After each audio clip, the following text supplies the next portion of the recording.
Hello guys, welcome back. In this video I will show you how to pair a Bluetooth device with your ACER Chromebook Spin 713 Bluetooth device. Open the control center in the bottom right corner of your screen. Click the icon, select Bluetooth, make sure it's turned on, and click Pair New Device.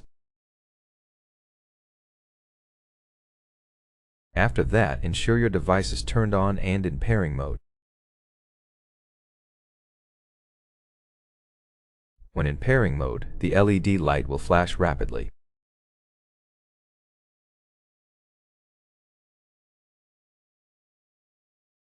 Your device will appear on the available devices list, and you just click on it to connect.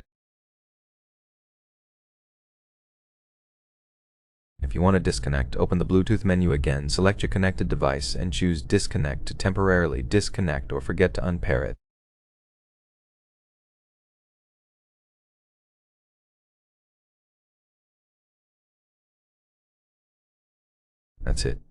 That's it.